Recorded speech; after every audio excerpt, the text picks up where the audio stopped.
This is the number one thing that I wish I knew before I moved to Chiang Mai. If you're new here, hi, my name is Kat. I have been living in Chiang Mai since 2019 for 5 years now. And in this channel, I share tips and advice for those who are also looking to move to Chiang Mai long term. So if you're looking to move to Chiang Mai long term, you've probably heard of burning season, or maybe you're wondering what that is or what that might look like for you. If you're not familiar with what that is, it starts the end of February, sometimes a little earlier.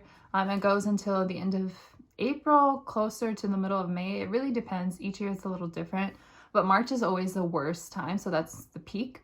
And burning season is not only wildfires within Thailand, but also in Laos and surrounding countries.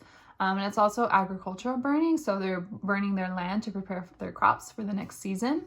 But because Chiang Mai is in between, I guess you'd say, these two valleys, the smoke gets trapped. And obviously there's a lot more that goes into that, but I'm not going to go into all of those details.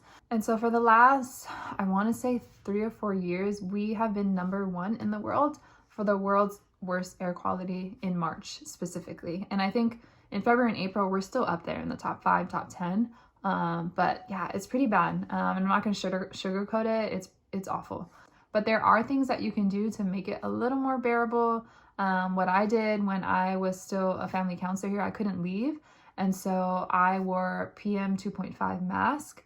Basically, it filters out the 2.5 particles, which are, yeah, you can Google it. But, and I had air purifiers in my home with updated filters each year. Anytime I needed to go to cafes, gyms, or different things like that, things that I enjoyed doing, I would look to see if they had air purifiers in their building, because not all places have them. And I would just generally try to avoid being outside. I know it sounds really awful, but for me, I'm a little more sensitive to it. I get a lot of sinus infections during that time of the year, and I honestly just try to leave if I can. Now that I'm not working in 9 to 5 anymore and I can work online, I try and go down south just because I can breathe fresh air. If you can, I would definitely recommend it just to get out of the smoke, at least just for March. If you have kids and things like that, it might be hard to do that depending on when school is off and when they have their vacations. And it's still, if you go to Chiang Mai or areas that are around Chiang Mai, it's still, you can feel it. It's still pretty unbearable. So I would highly recommend going down south.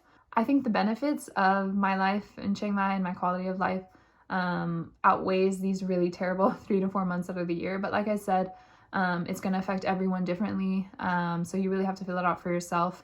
But I would just highly recommend, if you can, to just avoid it altogether. There's no real solution to it right now. I think more and more people are starting to become more aware that this is a problem there. And, people are coming to visit. They time it so that they're not coming during that time frame.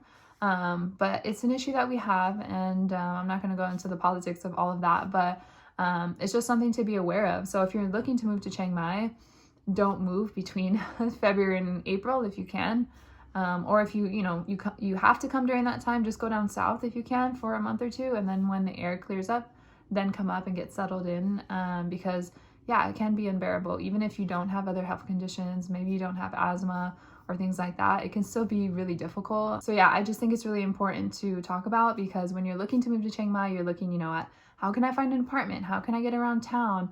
How can I find a job? Or how can I do all these other things? But the first thing that comes to mind is not, what's the air quality like, and how am I gonna, how am I gonna make it through these months? So I just thought it was important to share. And if you haven't already, I would appreciate it if you could like this video and subscribe to the channel so that you don't miss out on any future videos. And I'll see you next time. Bye.